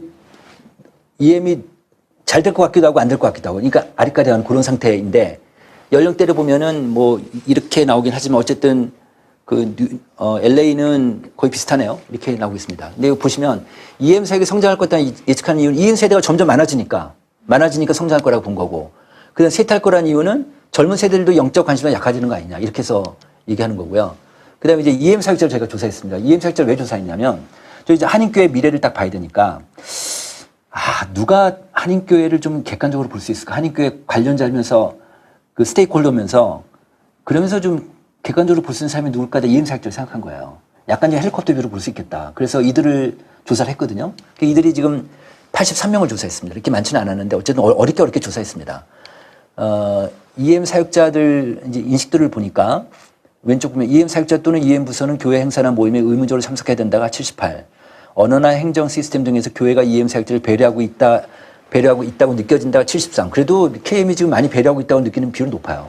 그 다음에 그렇지만 EM 사역은 KM 사역이랑 보조 역할로 느껴진다. 아직은 우리는 보조 역할이다. 이런 생각을 갖고 있는 거죠. 예, 그렇게 되고 있습니다. 그 다음에 이제 한 절반 정도는 주의 교회 정책에 대한 의사결정 또는 선택권이 있다고 나머지 한 반 이상은 또 없다고 생각하는 거죠. 그러니까 아직까지는 EM이 보조 역할이라는 느낌이 좀 있는데요. 근데 가장 중요한 게 뭐냐? 그랬더니 담임 목사님과의 소통이 제일 중요하다. 그러니까 결국 담임 목사 키가 있다. EM 사역은 담임 목사님하고 절대적이다. 이렇게 볼 수 있는 건데. 근데 EM 사역의 사역 앞으로 그러면 EM 사역자들은 이게 지금 코로나 이후에 EM 사역 어떻게 됐냐 물어봤더니 좀 활발해졌대요. 둔화된 것보다. 코로나 이후에 EM 사역자들한테 지금 이분들은 지금 현장에 있는 사람들이고요. 현장의 목소리는 EM 사역이 지금 더 활발해졌다. 이렇게 지금 응답이 되고 있습니다.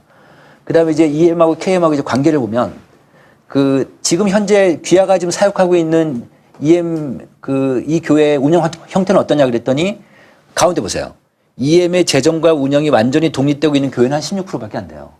나머지는 독립적이지 않다는 절반 정도 되고, 그 다음에 외에는 쪽은 재정은 독립되어 있고 운영은 독립되지 않고 이제 K 엄브렐라 안에서 있는 거고, 그렇게 좀 되고 있어서 아직까지는 완전히 독립된 형태는 한 16%밖에 안 된다. 이렇게 볼 수 있고, 그 다음에 그럼 적절한 관계는 뭐냐?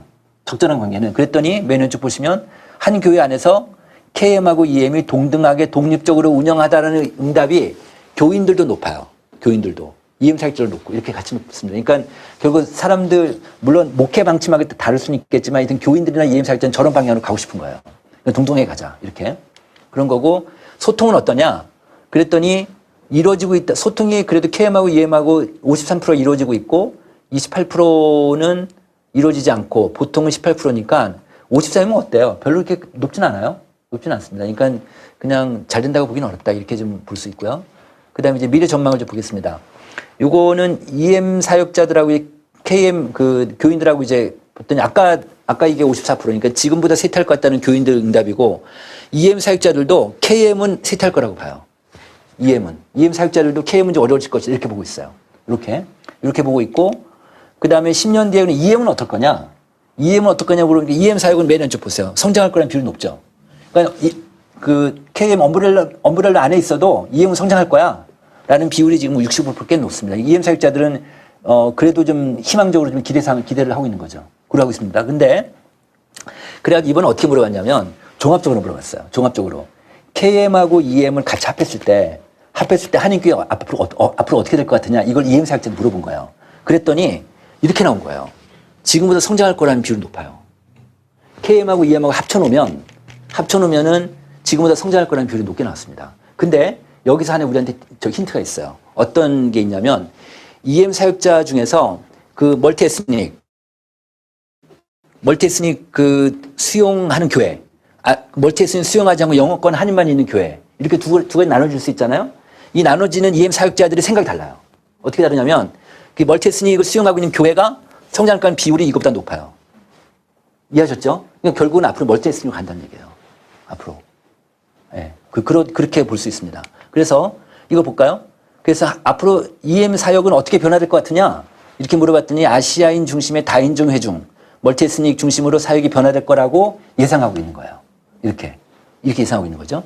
네. 그 다음에 이제 이번에는 교인들하고 EM 사역자 똑같이 다인종 회중에 대한 한인교회 방향성을 물어보니까 한인교회 미래를 위해서는 다인종 회중을 품고 가야 된다. 이런 생각이 높잖아요. 그러니까 지금 EM이 없는 교회가 많잖아요. EM이 없더라도 우리 교회의 우리 교회가 정말 지금 당대뿐 아니라 영속적으로 간다면 저 멀리에는 다인종 회중, 그러니까 멀티에스닉까지 생각하시면서 가셔야 됩니다. 그렇게. 우리 교회를 살아남는 거예요. 이런 것들이 좀 이번 조사의 좀 방향성이 아닌가 이런 생각이 들었습니다. 자, 그 다음에 여기까지 하고 한 10분 쉬고 한국교회 상황 얘기했습니다. 네.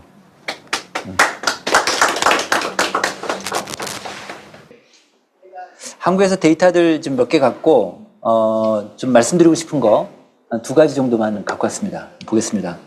종교 변화를 좀 보겠습니다. 이게 물고기 모양 같은데 지금 한국이 어떤 상황이냐면 빨간색이 종교인이고 파란색이 무종교인이에요. 그래서 종교인이 계속 많다가 이게 지금 한목협이라고 목회자국으로 계속 조사한 건데 2017년에 역정이 됐어요. 그래서 종교인이 46이고 무종교인이 53이고 23년도 작년 10월 달에 저희 연구소에서 우리나라 만 19세 이상 성인 남녀 5,000명을 대상 조사했어요. 꽤 크게 조사했더니 무종교인이 63%가 나왔고 종교인이 37%가 나온 거예요. 그러니까 종교 그 37% 안에 이제 개신교, 카톨릭, 불교 다 분포되는 거니까 그만. 근데 여기서 보시면 그 파란색 우상향으로 올라가는 속도 한번 보세요. 대단하죠? 한국이 지금 이런 상태다. 그러니까 탈종교 속도가 굉장히 빠르다. 이렇게 볼 수 있습니다. 네, 그래서 이번엔 종교별로 보면 2004년도까지는 불교가 계속 앞서다가, 그러니까 파란색이 불교인데 이제 개신교하고 불교랑 붙었죠. 2012년도에 붙어서 같이 내려와요. 같이 내려오다가 2023년도에 이제 개신교보다는 내려오지만 불교가 더 떨어지죠. 불교가 툭 떨어져요. 이게 이렇게. 지금 불교가요, 요 12.4인데 30대 청년 중, 20대 청년 중에서는 불교인구가 몇 프로 될까요? 4%밖에 안 돼요. 그다음 30대 청년 중에서는 불교인구가 4%예요, 또. 그러니까 다음 세대 가면 불교 어떻게 될까요? 아마 사찰밖에 안 남을 수도 있어요. 네. 근데 지금 20, 30대 젊은 사람들 중에서 종교를 믿는 친구들이 한 10몇 프로, 지금 10몇 프로쯤, 한 10% 남짓돼요. 그러니까 그렇게 많지는 않은데, 종교를 믿는 친구들 중에서 개신교인이 20, 30대 MZ세대, 종교를 믿는 친구들 중에서 개신교인이 한 60% 점유율을 차지해요. 지금. 그러니까 다음 세대 가면 종교인구 줄 거고 개신교도 줄긴 하겠지만 전체 종교로 보면은 개신교가 압도적인 종교가 될 거예요. 다음 세대는. 그러니까 그만큼 이제 개신교가 중요해지겠죠. 이제는 뭐 양쪽으로 승부를 볼 게 아니라 질적으로 우리 청년들, 그다음 교회학교 아이들, 다음 세대 애들을 얼마나 기독교 가치관으로 무장된 애들 많이 키울 수 있는가가 일단 한국 사회를 뭐 더 부패하지 않게 하고 종교 사회 역할들이 있으니까 그런 것들이 이제 중요해지겠다는 생각이 들었고, 이 정도 되다 보니까 어떤 현상들이 나오냐면 10년 전만 하더라도 읍명 지역들 있잖아요. 농어촌 지역들. 농어촌 지역에는 노인분들은 다 불교가 많았어요. 지금은 다 역전됐어요. 지금은요, 노인들도 개신교가 더 많아요. 읍명 지역에. 그렇게 되고 있습니다. 네. 자, 그 다음에 이제, 근데 여기서 보면 불교도 떨어지지만 개신교도 이렇게 떨어지잖아요. 그럼 도대체 누가 떨어질까를 보면, 우리가 전통적으로 교회 이탈하는 사람들이 20, 30대 젊은 사람들이 이탈을 많이 하는데 요즘은요, 과거 한 10년 사이에 40대가 많이 떨어졌어요. 40대가.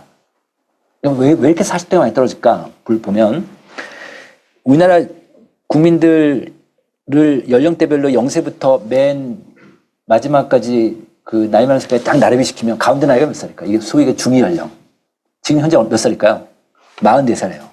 44살. 44살인데 지금 교회에 대부분 절대 다수의 교회가 40대 장로가 없어요. 40대 장로 있는 교회 있어요, 혹시요? 진짜 없어요. 한 100개 교회 중에 한두 개 있을까? 진짜 없거든요. 그러니까 지금 교회의 어떤 중심 연령대가 지금 교회 리더십이 아닌 거예요. 아닌 거고 다 위로 그러니까 다 이제 나이들이 많아지니까. 근데 이제 왜 그 40대가 이탈이 높으냐면 이 50대가 딱 들어가는 순간에 교회 리더십 그룹 딱 들어가니까 이제 장로가 되고 뭐 그러다 보면 이제 교회 어깨 완장차잖아요. 그러니까 권위주의적이고 수직적인 문화 아직 한국교회에 있으니까 이거를 40대가 버티질 못해요. 30, 40대가 버티질 못하는 거예요. 그러니까 이런 권위주의적 까라면 까라고 하는 이런 문화가 이 40대가 힘든 거죠. 네, 그래서 그냥 조용하게 이제 이탈되는 그렇게 되는 건데, 네, 보겠습니다. 이 한국교회 특징 중 하나가 이건데요. 지금 아직 아까 제가 말씀 안 드렸는데 그러니까 이민교회는 온라인은 아직 약하세요. 보니까 온라인은 약하고 다 현장 예배 중심인데 한국은 그렇진 않아요. 한국이 이제 온라인 쪽으로 많이 가고 있었단 말이에요. 보시면 온라인 예배자가 지금 현장 예배가 100명 들어오면 온라인 예배자 한 11명 정도 들어와요. 온라인 예배자가. 근데 이제 이걸 제가 왜 미리 말씀드리냐면 이민교회도 이렇게 갈 거라고 보는 거예요. 제 생각은. 이민교회도 이제 앞으로. 그러니까 지금 이제 한 10년, 15년 뒤에 가면 분명히 이민교회도 이렇게 될 거라고 보는 건데 그래서 지금 미리 말씀드린 거예요. 그 교회 출석자들 중에서 철치고월들 교회 출석자 중에서 일주일에 1회 이상 온라인 신앙생활 하는 사람들이 한 절반 정도 돼요. 이 정도 되면, 그러니까 뭐, 주로 유튜브죠, 유튜브로 다른 교 목사님 설교 듣거나 찬양 듣거나 기독교 콘텐츠 보는 사람들이 한 절반 정도 되니까 이 정도 되면 온라인으로 신앙생활 하는 게 이제는 일상화된 거예요. 일상화된 거죠. 그래서 저희가 이번에 트렌드 2024 책 읽어보신 분들은 아시겠지만 OTT 크리스찬이라는 단어를 만들어냈어요. OTT가 이제 넷플릭스 같은 거잖아요. 우리나라 국민 중에 한 70%가 넘게 넷플릭스 가입자예요. 그러니까 극장 안 가고 그냥 돈 몇 푼 내고 손가락으로 클릭해가지고 자기 영화 본단 말이에요. 신앙생활도 앞으로 이렇게 될 것이다. 앞으로 이렇게 될 가능성이 높다. 이런 거예요, 말하자면. 그래가지고 그래서 근데 그렇게 될 가능성이 높은 결정적인 이유가 하나 있어요. 근거가 이거예요. 볼게요. 10년 전하고 지금하고 비교해 본 거예요. 그 귀하가 신앙 성장에 도움받는 게 무엇입니까? 물어봤어요. 10년 전에는 교회 예배하고 목사님 설교가 압도적으로 높았어요. 그죠? 그런데 10년 후에 되니까 저 64에서 28로 툭 줄어든 거예요. 저게 목사님 설교가. 그리고 두 번째가 뭐냐면 가족이 9에서 20으로 올랐어요. 지금은 가족 종교화 시대라서 부모가 교회 다니면 애들도 교회 다니고, 부모가 교회 안 다니면 애들도 안 다니고, 부모가 신앙이 좋으면 애들도 신앙이 좋고, 부모가 가난이면 애들도 가난이고, 부모가 신앙이 아니면 애들도 신앙이 안 좋고. 지금 현재 한국 교회 지금 교회학교 교회학교 다니는 애들 중에서 부모가 교회 안 다니는 애들 얼마나 될까요? 여기는 어떠세요? 여기 하면 거의 다 거예요 아마. 지금 한국 한 10% 정도는 교회 양부모가 교회 안 다니는 애들이거든요.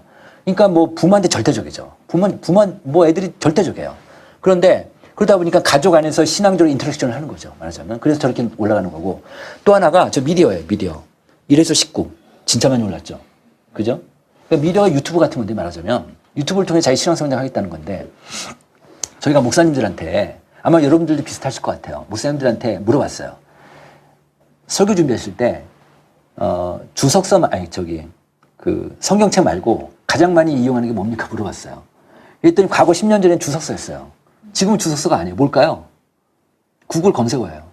지금은 다 그렇게 바뀌어요. 그러니까 앞으로 지금 10년 뒤에 가면은 만약에 이제 그러면 이게 지금 10년 뒤에 다시 뭐 2024, 2033년에 만약에 이조사를 한다 그러면 저 출석교회 예배 목사님 설교 더 떨어질 거 아니에요. 그죠? 분명히 더 떨어지고, 물론 저 기울기만큼은 안 떨어지겠지만 떨어지고 가족이나 미디어가 더 올라갈 거 아니에요. 그럴 것 같아요. 특히 미디어가 많이 올라갈 것 같습니다. 그죠? 이렇게까지 많이 올랐으니까.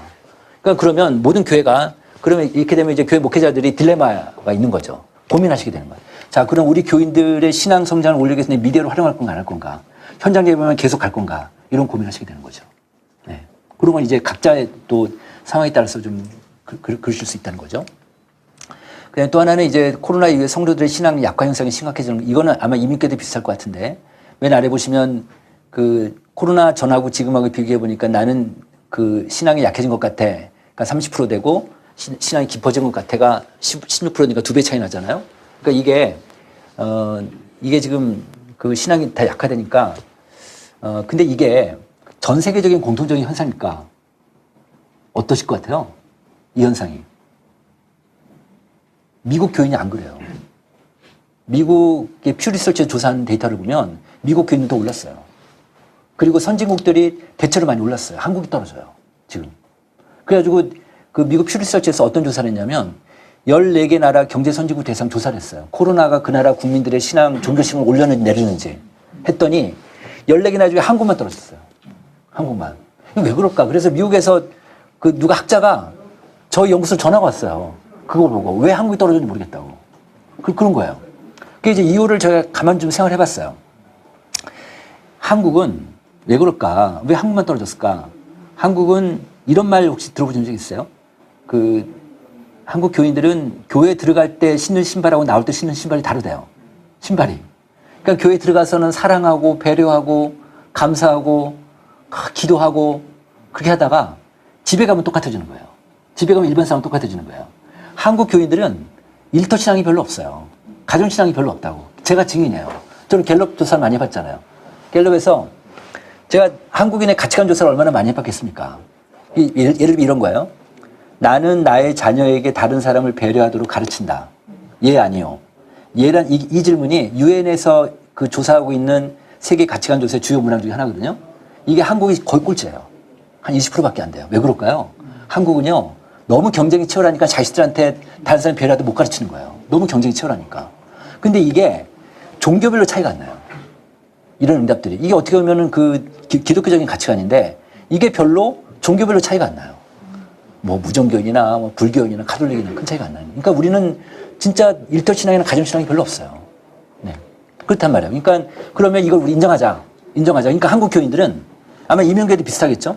한국 교인들은 교회에 들어와서 목사님 예배 드리고 목사님 설교 듣고 축도 받고 끝나고 교제 나누고 밥 먹고 집에 갈 때까지가 신앙생활이에요. 그렇단 말이에요. 그죠? 그러니까 이걸 인정하자. 그런데 이게 지금 떨어지니까 이게 신앙이 떨어지니까 헌금도 떨어지고 모든 교회 액티비티가 다 떨어지는 거예요. 그죠? 그러니까 이거를 액티비티를 만약에 신앙이 올라가면 액티비티도 올라갈 테니까. 근데 신앙을 올리기 위해서는 목사님도 중요하다. 신앙을 올리기 위해서는 교회 사역에 대한 액티비티를 올리는 게 되게 중요하다. 그러니까 뭐 전도하는 거, 선교하는 거, 그다음에 봉사하는 거, 성경 공부시키는 거, 큐티나는 거, 가정 예배 드리게 하는 거 이런 것들을 의지적으로 올리는 특히 교회 헌신자들하고 교회 리더분들하고 해서 이거 올려야지만 신앙이 올라갈 거 아닙니까? 왜냐하면 한국 교인들은 교회에서 활동을 많이 해야 신앙이 올라간다고 생각해요. 활동 안 하면 신앙이 떨어지는 거예요. 그죠? 그러니까 신앙을 올리려면 액티비티를 올리는 게 되게 중요하다. 네, 그런 것들이 중요할 것 같습니다. 그 다음에 이제 인구 문제 잠깐 얘기하면 인구가 지금 작년에 우리나라 학교 출산율이 뭔지 아시죠? 한 여성이 평생 동안 낳을 수 있는 아이의 수예요. 사람 수인데 비율로 얘기를 해요. 그러니까 우리나라는 0.72명입니다. 작년에. 그러니까 한 명이 채 안 되는데 OECD 38개국 전 세계에서 가장 잘 사는 나라 중에 우리가 제일 꼴찌잖아요. 제일 꼴찌인데 우리 바로 위가 어느 나라인지 아세요? 우리 바로 위가 이태리예요. 이태리인데 이태리가 1.2명이에요. 우리가 0.7이고 정말 차이 많이 나죠. 전 세계에서 1.0명인 나라는 우리나라밖에 없어요. 그러니까 지금 작년에 신생아 수가 23만 명이에요. 한번 잘 생각해 보세요. 23만 명인데 한국 교회 수가 지금 한 5만 개 정도 잡고 있어요. 한 4만 5천 개면 5만 개 이렇게 하는데 5만 개로 잡을게요. 그러면 이 아이들이 계속 이제 만약에 한 살짜리가 23만 명이잖아요. 그럼 계속 얘네들이 커가면서 초등학생이 되고 중학생이 되면 그러면 그 아이들 중에서 교회를 다니는 애들이 다는 아닐 거 아니에요. 지금 10% 정도밖에 안 돼요. 10% 정도. 지금 중고생들 크리스찬 비율이 13%인데요. 13%인데 그 중에서 가난 성도가 지금 37%나 돼요. 그러니까 한 10%밖에 안 되는 거죠. 교회 다니는 애들은. 그러면 23만 명 중에서 교회 다니는 애들은 2만 3천 명이잖아요. 그럼 교회가 5만 개라고 하면은 그 한 살 때 아이들이 전체 2개 교회 중에 한 명밖에 없는 거예요. 그럼, 이거 아주 현실적인 숫자가 그래요. 그러니까 2개 교회 중에 한 명밖에 한 살짜리가 없는 거예요. 그 정도로 한국교회가 좀 어려워질 거예요, 분명히. 어려워질 거죠. 그러니까 인구 문제가 또 그런데 여기서 보시면 우리나라 인구가 지금 2020년부터 줄기 시작했어요. 그런데 23년도에 작년에 5,170만 명이고, 작년 말에 그 통계청에서 장래 인구 추계가 발표가 됐는데 그 데이터를 보니까 앞으로 10년 뒤에 5,100만 명이에요. 우리나라 인구가 보세요. 지금 10년 사이에 한 70만 명 줄잖아요. 그럼 1.3% 주니까 어때요? 많이 줄어요? 적게 줄어요? 별로 많이 안 줄어요. 굉장히 만만하게 주는 거예요. 한국 인구가 이렇게 만만하게 줄다가 툭 꺾일 때가 있겠죠. 그죠? 그때 언제일까요? 제가 데이터를 보니까 2033년, 34년이에요. 10년, 앞으로 10년 뒤에. 그러니까 다시 얘기하면 10년 동안은 만만하게 가다가 뚝 떨어져요. 우리나라 인구가. 전 이걸 보면서 한국계의 골든타임이라는 생각이 드는 거예요. 골든타임이 이제 뭐 의료사고, 뭐 이제 교통사고 나서 이 사람 살릴 수 있는 골든타임 얘기하잖아요. 한국교회가 10년 사이에 준비 못하면 그냥 와르르 무너질 수도 있겠다. 인구가 주니까. 그런 생각이 드는 거예요. 그래가지고 이제 그래서 여기 보시면 근데 어쨌든 앞으로 10년 사이에 보면 70만 명이면 송파구 인구 정도 주는 거예요. 그런데 그 사이에 10년 사이에 인구 구조가 많이 바뀐다. 구조가 바뀐다. 그래서 0세부터 14세까지 유소년 아이들이 33% 준다. 가만히 있어도 교회 학교 애들이 지금 한 30% 주는 거죠. 말하자면. 그 다음에 이제 노인들 65세 이상 인구는 940만 명, 1,400명 50% 는다. 노인들이 뭐 계속 느는 거죠. 지금 그 베이비 부모 세대 애들이 지금 65세 이상으로 계속 편입되고 있는데 한 살짜리가 지금 60만 명, 70만 명 계속 올라가고 있고 근데 위에서는 안 들어가시니까. 그래서 여기 보시면 85세 이상 인구는 앞으로 10년 사이에 74%가 늘어요. 이렇게 측정이 되고 있어요. 그러니까 뭐 이렇게 되면 모든 교회가 고령 친화적 교회가 되지 않으면 안 되겠다. 작은 교회든 큰 교회든. 노인들이 중요하니까. 노인들은 그리고 또 하나 이런 게 있습니다. 우리가 조사를 해보면요. 교회에 대한 소속감 있죠? 충성도. 귀화 다니는 교회에 얼마나 소속감을 느끼시면 나는 우리 교회에 강한 소속감을 느낀다. 이 비율이 20대, 30대, 40대, 50대까지 비슷해요. 그러다 60대부터 뚝 올라가요. 60대부터. 그러니까 60대부터는 이제 자기 직업도 뭐 좀 노인들이 되고 뭐 직업 은퇴하는 분들이 있으니까 교회에 대한 로얄티 커미트먼트가 확 올라가는 거죠. 말하자면. 그죠? 이렇게 되는 거죠. 그러니까 이분들을 교회에서 잘 활용하셔야 되는데 아까 제가 얘기했던 노인 실태조사 그 데이터를 보면 은퇴 노인들이 하루 종일 제일 많이 하는 게 뭘까요? TV 보는 거예요. TV 보는 게 하루에 5시간, 6시간, 5시간을 봐요. 저는 그게 좀 무의미한 시간을 본다면 교회 안에서 그걸 리소스화 시킬 수만 있다면 교회에서 큰 에너지가 되겠다. 이런 생각이 드는 거죠. 네. 그래서 이번엔 이제 소그룹 잠깐 얘기하겠습니다.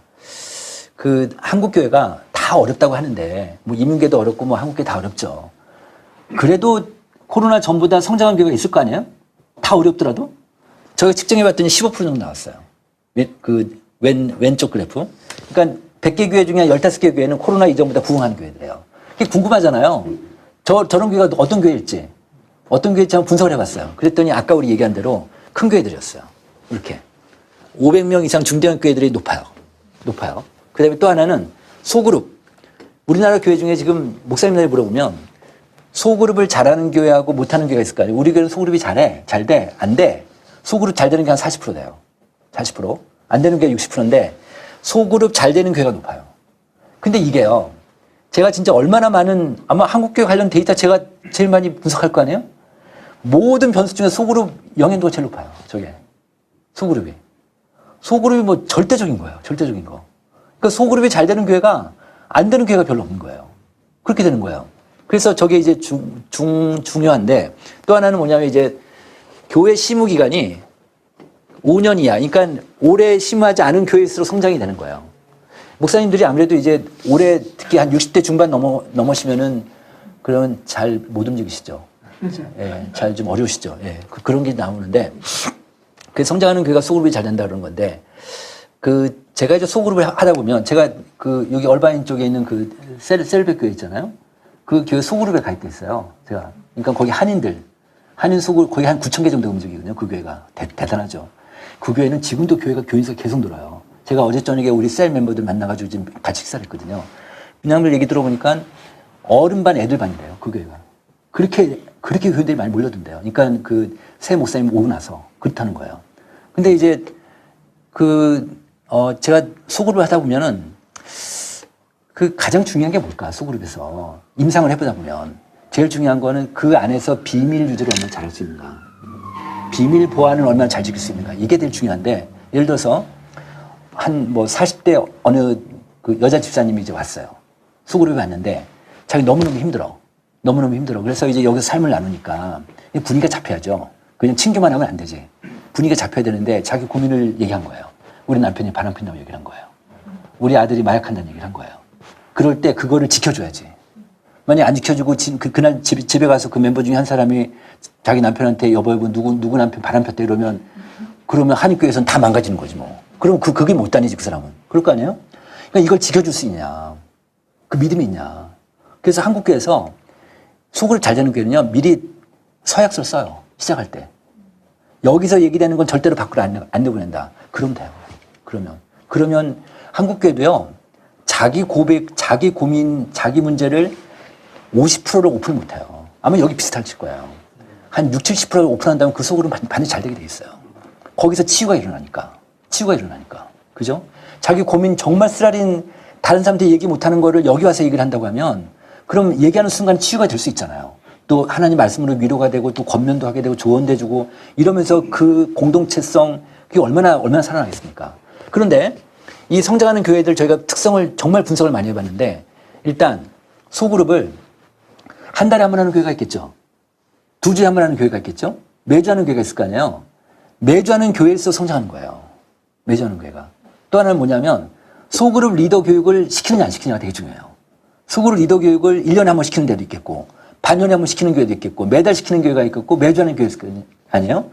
우리나라 합동교단의 올해 총회장이신 오정호 목사님, 오정호 목사님 동생. 이분이 대전의 새로남교회 목사님이잖아요. 그 목사님이 작년 초에 저한테 전화가 왔어요. 자기네는 3월 1일 날, 3일절 날 소그룹 리더 훈련시키는 날이래요. 하루 종일 수양회를 하는 거예요. 교회에서. 그래서 저보고 와서 좀 강의를 해달라는 거. 강의했어요.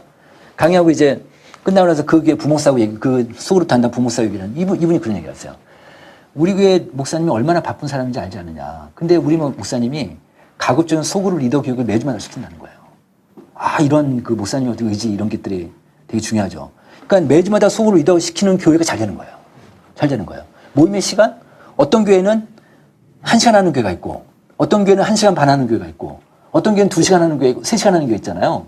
소그룹 모임 시간이 길면 길수록 교회가 잘 되는 거예요. 그런 거예요. 그러니까 소그룹의 목숨 교회가 잘 되는 거예요. 네. 이런 게 이제 데이터로 나오는 거예요. 자, 그래서 소그룹은 이제 철치인 철치다. 교회 안에 교회다. 말씀이 있고 전도가 있고 교제가 있고 구제봉사가 있고 교육이 있다. 그러니까 그 사도행전 2장 말씀에 정말 그 가정에서 모여서 떡을 나누고 그럴 때 온 백성한테 칭송을 받는다고 그러잖아요. 저는 그래서 이 말씀이 정말 우리가 믿는다면 소그룹이 잘 되는 교회는 그 지역사회에 분명히 좋은 소문이 날 것 같아요. 네. 자, 목사님들한테 물어봤습니다. 목사님들한테 8가지 교회 유형을 보여주고 이 중에서 앞으로 교회가 성장 가능성이 제일 높은 교회가 어딥니까? 물어봤어요. 그랬더니 매니저 보세요. 소그룹 모임을 활발한 교회가 제일 높은 거예요. 두 번째가 설교, 예배, 전도 이런 순인 거예요. 이게 어떤 함의가 있냐면 우리나라 농어촌 교회 목사님들, 도시교회 목사님들, 큰 교회 목사님들, 작은 교회 목사님들 랜덤하게 추출해가지고 500명을 추출해가지고 봤더니 이들의 집단 지성이 결합된 데이터예요. 이게. 그 정도 소그룹이 중요하다. 그러니까 한국은 지금 소그룹 분위기 바뀌었어요. 네. 그렇게 돼 있는데 또 볼까요? 이제 소그룹 하는 사람들 물어봤습니다. 모이면 즐겁다, 나에게 유익함이 있다, 친밀한 관계를 유지한다, 어려움을 당한 사람을 돕는 문화 분위기가 있다, 신앙적 격려와 자극을 받는다, 나눔의 깊이가 있다. 이게 거의 90% 안팎 정도 그렇다고 대답한 거예요. 그러니까 이 정도 되니까 소그룹을 안 할 이유가 없죠. 그죠? 그러니까 이 정도의 느낌을 가질 정도 소그룹의 밀도가 소그룹의 퀄리티가 유지돼야 된다. 그죠? 그러니까 뭐 친교도 되게 중요하지만 친교 이상으로 가진다는 거죠. 말하자면. 그런 건데 이거 볼게요. 이건 뭐냐면 소그룹 활동하는 사람들 500명을 뽑았어요. 우리나라에. 소그룹 안 하는 사람들 500명을 뽑았어요. 그래서 두 그룹을 비교한 거예요. 어떻게 비교했냐면 귀하는 지난 1년 사이에 전도 대상자를 마음에 정한 적이 있습니까? 물어봤어요. 그랬더니 소그룹 활동자는 34%가 정했대요. 그 다음에 비활동자는 14%만 정한 거예요. 그래서 그 사람을 교회 데려왔습니까? 물어봤어요. 교회 데려냐 물어봤더니 소그룹 활동자는 50%, 2명 중에 1명이 데려온 거예요. 그 다음에 비활동자는 26%가 데려오고 그래가지고 이걸 전체적으로 환산해 보니까 소그룹 활동자는 17%가 1명이라도 교회 데려온 거예요. 근데 비활동자는 4%밖에 안 데려온 거예요. 그럼 40년 4배 차이 나잖아요. 그럼 결국 교회 전도하는 사람이 누구예요? 소그룹 하는 사람들이에요. 그죠? 네, 소그룹 하는 사람들이에요. 교회 전도하는 사람들은. 그러면 모든 교인이 소그룹으로 묶여져 있고 소그룹 활동을 잘한다 그러면 교회는 안 클 수가 없는 거예요. 제가 보니까 이번 조사에서도 보니까 이민교회 얼마든지 성장 가능성이 있더라고. 없는 게 아니더라고요. 이런 게 요인이다. 네. 이걸 얼마나 의지적으로 하실 수 있나. 의지적으로. 아까 얘기했던 소그룹 모임 빈도라든지 소그룹 리더 훈련이라든지 그 다음에 교제도 있습니다. 교제가 있는 소그룹이 없는 교회가 있거든요. 있는 교회가 훨씬 잘 되죠. 그죠? 그렇게 되고 있습니다. 그 다음에 이제 또 볼게요. 이거 소그룹 이론 중에 하나인데 X축은 이제 오른쪽은 교회 다니는 사람, 왼쪽은 교회 안 다니는 사람, 위로 올라가면 믿음이 있는 사람, 아래로 가면 믿음이 없는 사람. 그럼 지금 현재 교회에 소그룹 하는 사람들은 주로 1사분면이죠. 그 다음에 좀 된다고 하면 4사분면. 그러니까 믿음 있는 사람끼리 소그룹을 하지만 그 믿음이 없는 사람도 같이 와서 같이 하자. 이럴 수 있으니까. 그래서 주로 이제 1사분면, 4사분면인데 자, 이제 어디까지 확장시켜야 되냐면 이쪽까지 확장시켜야 된다. 2사분면 볼까요? 믿음이 있지만 교회 안 다니는 사람. 이런 사람들이 가난한 성도인데 말하자면 이런 사람들을 우리가 초대를 해야 된다. 그 남설은혜교회인가? 그 교회일 거야 아마. 제가 이제 거기 갔는데 거기 소그룹을 어떻게 하냐면 그 교회 소그룹 되게 잘하는 교회인데 홍정길 목사님 계신데 그 교회 소그룹 리더가 앉아 있잖아요. 그러면 소그룹 원들이 이렇게 앉아 있으면 소그룹 리더 오른쪽 자리를 비워놔요. 이 자리는 무슨 자리일까요? 새신자 자리예요. 새신자 자리. 그러니까 이 소그룹은요. 그 멤버들이 언제든지 애니타임 그 새신자가 올 수 있다는 생각을 갖고 소그룹을 하는 거예요. 언제든지 초청할 수 있다. 이게 완전히 다른 거지. 우리끼리 친교만 하는 게 아니라 새신자를 데려올 수 있다라는 분위기를 만드는 게 되게 중요하다.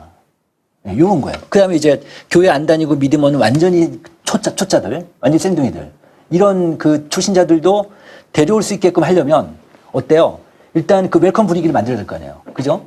그러니까 우리끼리 하는 게 아니라 새신자를, 넌크리스찬들을 데려올 수 있는 그런 분위기를 만들어야 되는 그 소그룹 멤버들이 그런 인식을 갖고 있고 또 하나는 교제가 이런 2사분면, 3사분면 사람들이 와도 풀 수 있게 될 거 아니에요. 그러니까 쉬워야 돼요. 교제가. 새신자들 언제도 하든지 이 교제를 같이 나눌 수 있는. 그러면 소그룹은 결국은 이렇게만 된다면 전도의 거점이 되는 거죠. 전도의 거점이 되는 거죠. 그러려면 소그룹을 교회에서 해야 돼요? 안 해야 돼요? 안 해야 되죠. 교회 안에서 어떻게 해요? 교회 안에서 하면 새신자가 어떻게 와요? 집에서 하든지 해야지. 근데 집이 어렵지. 이민교회 점점 더 어렵죠.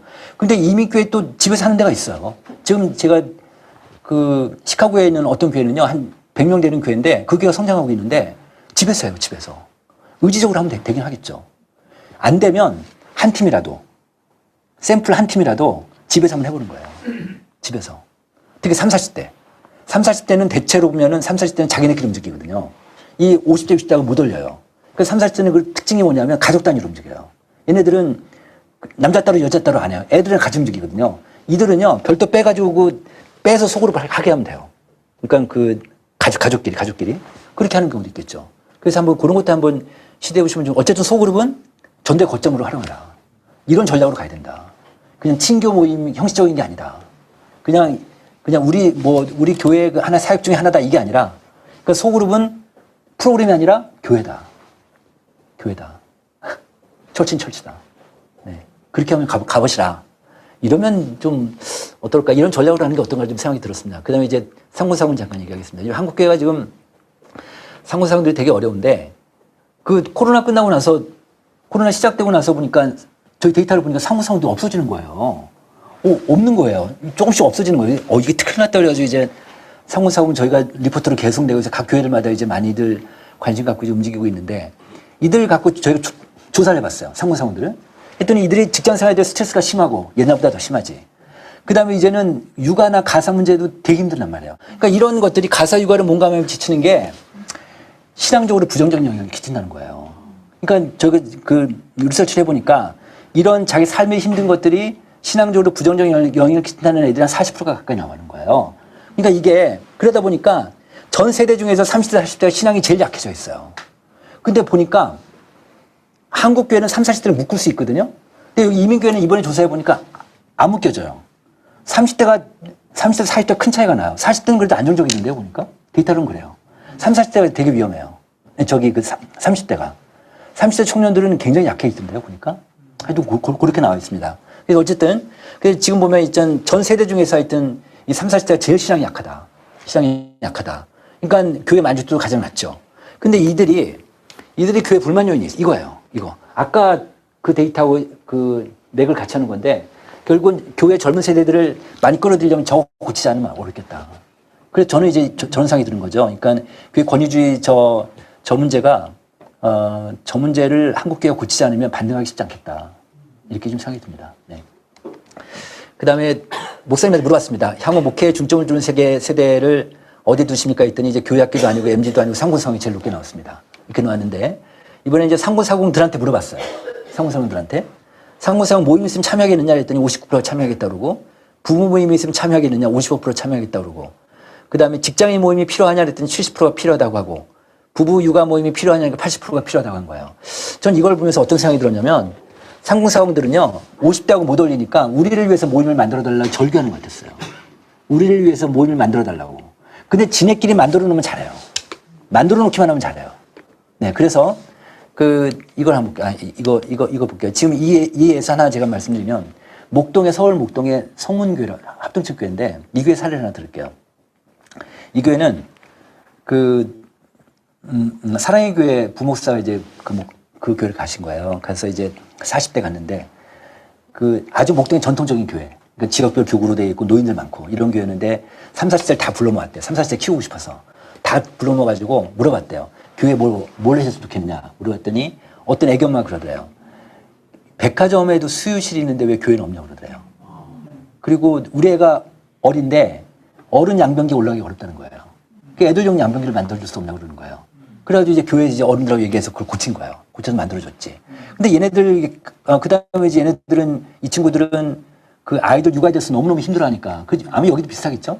육아 너무너무 힘들어하니까 육아 전문가 불러가지고 강의도 시키고 세미나도 하고, 근데 가족 단위로 놀러 가는 걸 좋아하니까 가족 단위로 MT도 보내고 공연도 보내고 교회 앞에서 바비큐 파티도 하고 그런 거예요.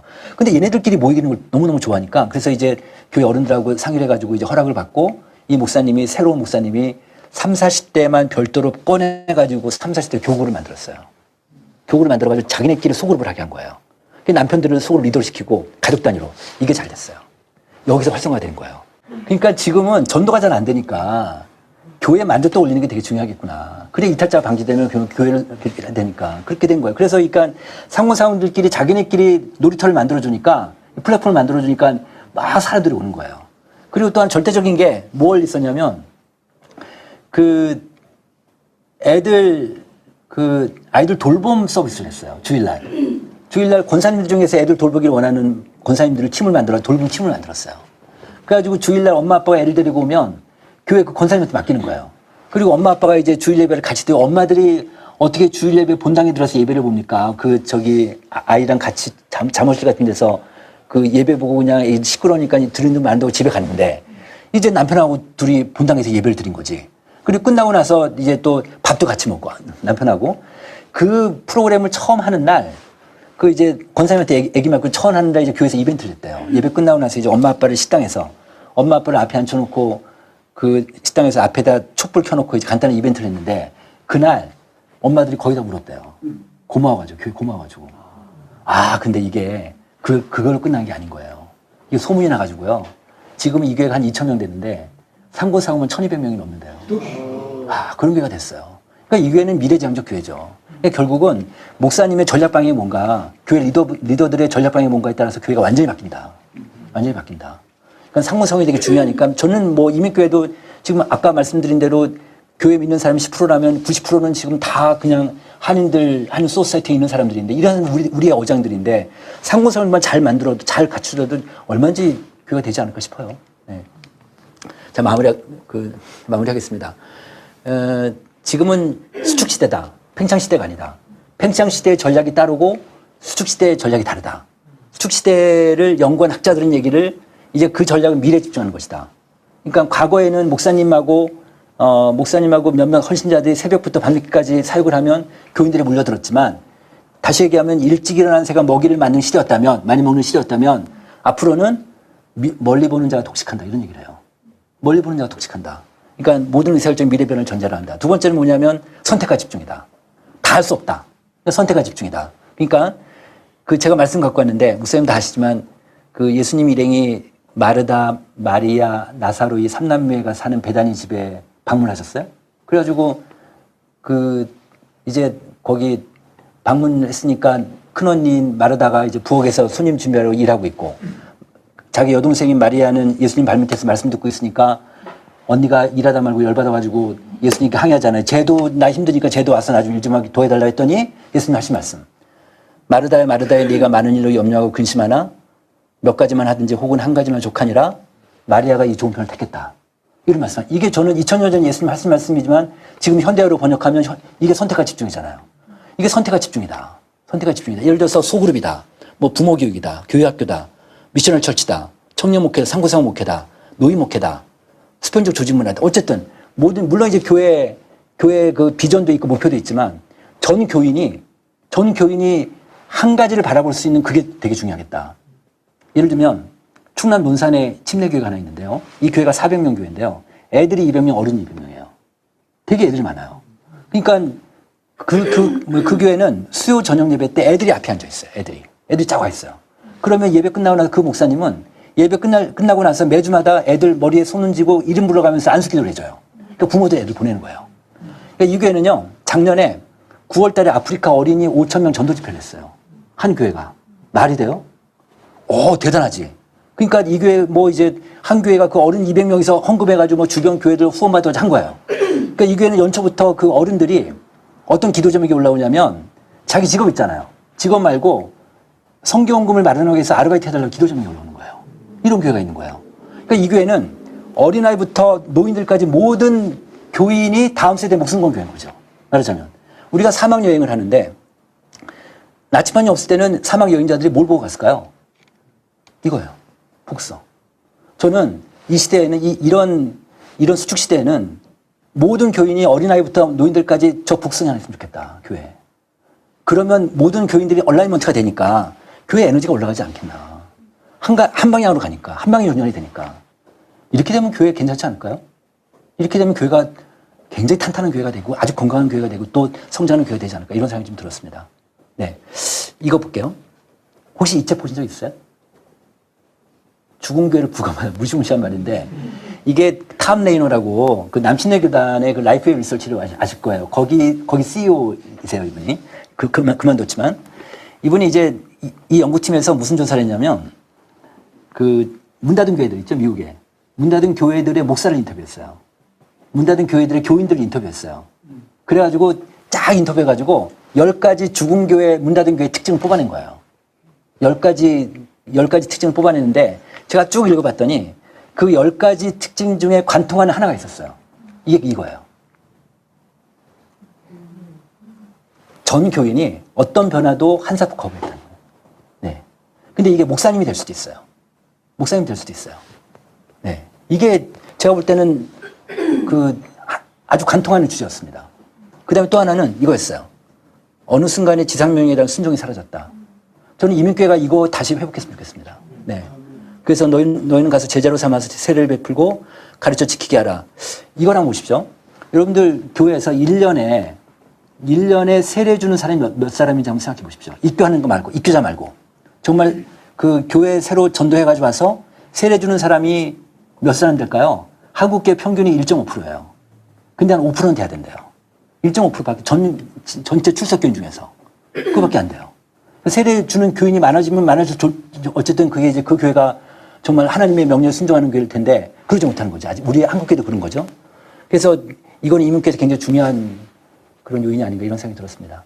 네, 여기까지 좀 마치고 그다음 하나만 광고 하나 할게요. 제가 여기 오는데 제가 아까 말씀드린 대로 세르백 교회 그 소그룹에 제가 가입돼 있다고 그랬잖아요. 7월 9일 날 10일 날 소그룹 사역을 전략적으로 계획하고 효과적으로 실행할 수 있도록 1박 2일 집중 교육 훈련 매년마다 하는데 이번에 이 교회 그 소그룹 담당 목사가 저희 팀한테 연락이 온 거예요. 그래가지고 한국계 목사들 좀 자기네 초청하고 싶다는 거예요. 그러면 자기네가 통역도 하고 다 해주겠다는 거지. 그렇다는 거예요. 그래가지고 7월 9일 날 1박 2일이에요. 1박 2일인데 어쨌든 여기 LA직이니까.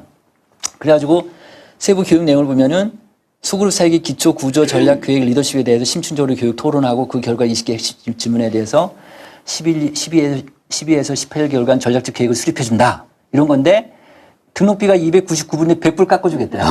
네, 그리고 여기 숙소가 있어요. 숙소 하룻밤 재워주고 그리고 밥도 주고 이래서 혹시 관심 있으면 저한테 얘기하시면 그럼 저희 팀에 같이 들어오셔서 저도 그래서 7월 달에 오려고 그래요. 여기 제가 와서 같이 좀 배우려고 하니까 혹시 시간 되시면 같이 저랑 같이 오면 좋겠습니다. 여기까지 마치겠습니다. 네.